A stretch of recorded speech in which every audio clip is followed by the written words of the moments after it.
Welcome to Education 504 and 511, Mentor Teacher Training 1. Today's focus is going to be on coaching and co-teaching for growth. So welcome to this session. Today we'll explore the value of coaching, effective co-teaching strategies, the importance of partnership agreements, and how to have critical co-planning conversations that support growth. So let's go ahead and jump in. Coaching is a powerful tool in mentoring. It builds confidence by affirming what teachers do well and guiding them toward improvement.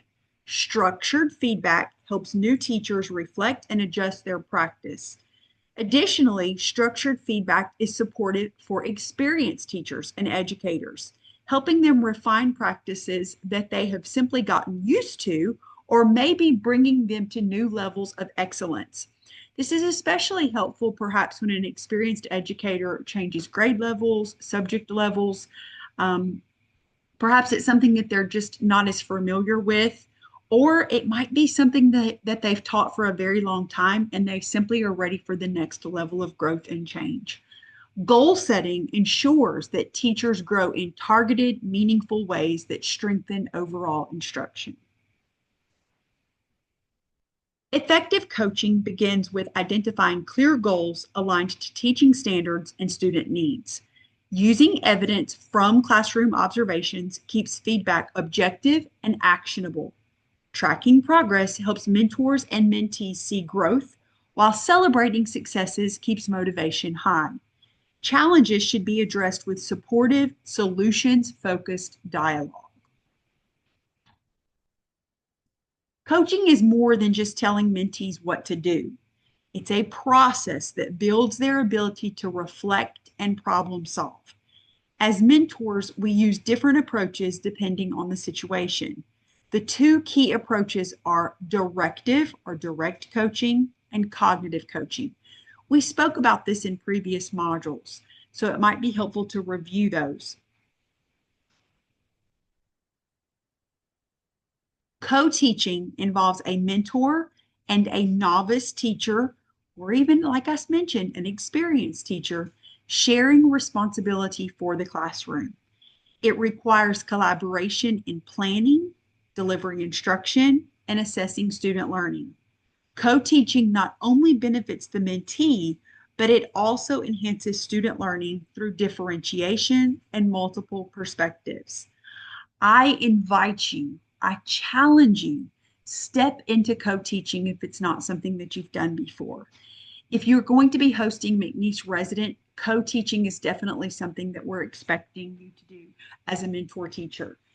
If you are an instructional, but wanting to become an instructional coach, or you're wanting to become a lead teacher on your faculty or within your department, co-teaching is essential. If you are an experienced educator like I am, you may not have ever seen co-teaching as part of your student teaching and early mentorships. It's really not something that we did. Most of our host teachers or our leadership, they just kind of stayed in the back of the room while we did our thing in the front of the room. That is not the world of mentoring and coaching anymore. Co-teaching is very valuable, and it's so valuable for the mentee to see some of these strategies in action in the moment.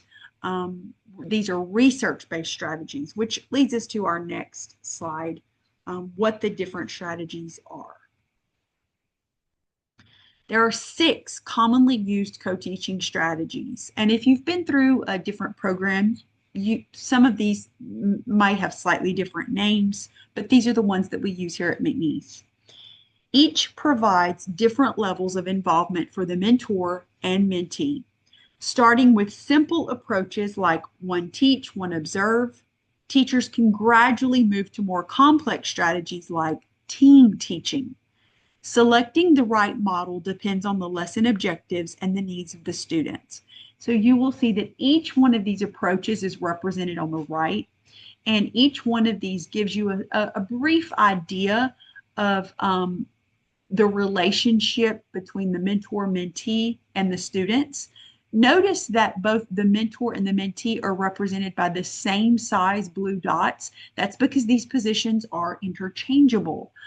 For example, in the beginning stages of residency or even mentorship, the resident might be the one who is sitting in the back taking notes about, how to teach CKLA, or how to teach Eureka Math or something like that. So she may have the curriculum book out, and maybe the mentor is the one who is teaching the lesson.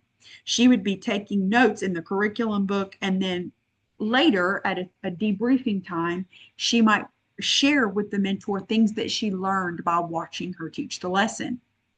And then maybe the next day they would flip, and the mentor would be the one in the back taking notes in the curriculum book, and the mentee would be the one teaching. This is true then of all of these: the one teach and the one assist, the teaming, the alternative teaching, station teaching, and parallel teaching. So each one of these types of co-teaching in our Canvas site has, it's broken out. There's actually a handout that goes over each one in detail. And then I've also included videos of each one of these in action as well. So make sure you check that out on our Canvas site. But they can be extremely helpful. Sometimes if you're struggling to communicate how to do something to a mentee, co-teaching, finding one of these models is the perfect approach. The next thing I want to talk about is partnership agreement. You may have entered into a partnership agreement module 1 or maybe module 2 with Analyze. The reason we put it here is you really don't want to go any further without making sure that you have a partnership agreement in place with your mentor. Make sure that the roles are clarified and the expectations are clear.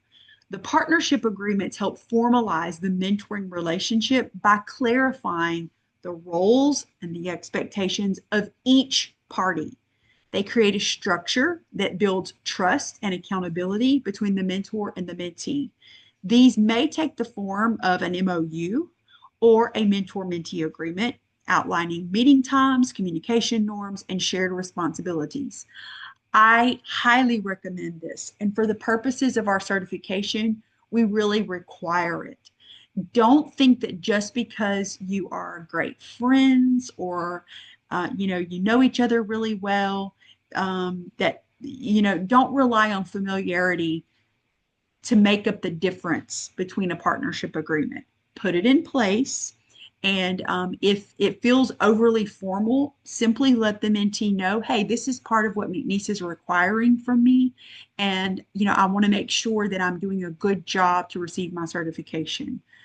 So it is very important, and it actually a lot of times it covers things that you may not even have considered, such as like, when will we meet, and how long are we going to meet for, and what is this cycle going to look like? So it can be very helpful to streamlining the entire process for you. So as we move forward, we want to begin talking about critical conversations, okay? Critical conversations are essential for co-planning. Using student data keeps discussions objective. Open-ended questions invite reflection and deeper thinking. By focusing on solutions, mentors help mentees see possibilities for growth. Modeling reflective practice shows mentees how to evaluate and improve their own teaching decisions.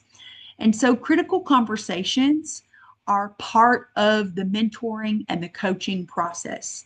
So notice this yellow graphic I placed here. It's called the mentoring conversation. And I wanted this to reflect, I pulled it to reflect how at different stages of this process, the critical conversations are going to sound a little bit different. And what's required is going to be a little bit different. So just kind of use this to work around the wheel. Where am I now? Clarify the current situation, take stock of personal factors, imagine future possibilities. So we want to make sure that we are grounding it in evidence always. And then as you move around this, you can see that it truly is cyclical, just like everything that we do in continuous improvement. But truly the critical conversations are not things that we want to shy away from, and we want to make sure that we are always using data to drive those conversations and that we're focusing on solutions. Additionally, as I mentioned elsewhere and maybe another lecture, we don't want to overwhelm the mentee with trying to do too many things. Focus on things that are going to have the most bang for the buck. So we're going to select strategically things that could have the biggest difference to student outcomes in the classroom. When co-planning, start by reviewing goals and clarifying expectations. Look at lesson objectives and student needs together. Decide which co-teaching strategy best is going to fit, and then assign clear roles for both teachers when you're trying to plan for co-teaching. After the lesson that maybe you've co-taught or maybe you modeled some things, reflect on the success and consider how you will adjust in the future. So when you are trying to plan for with a mentee, definitely we want to include that as part of those conversations with them, but don't shy away from those co-teaching and co-planning strategies. Those are the things that really are going to make the difference. We don't want to just tell them what to do. We want to open up our brain. We want to show them those metacognitive decisions that we're making in instruction. That's how a mentor is able to truly impart to that mentee. To summarize, coaching is at the heart of helping novice teachers, experienced teachers, and really all of us grow and meet goals. Co-teaching offers practical hands-on collaboration, partnership agreements set the foundation for trust, and critical reflective conversations ensure both mentor and mentee are focused on continuous improvement. Don't shy away from co-planning and co-teaching. Collaboration can be the key to a successful coaching and mentorship relationship. As we close, take a moment to reflect.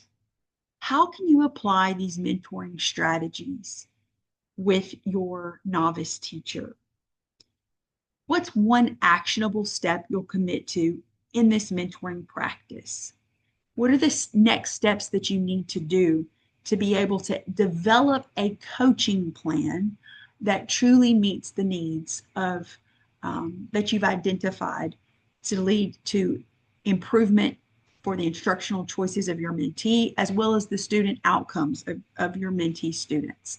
See Canvas for videos, resources, templates, and more to support coaching mentee. Sorry about that, your mentee.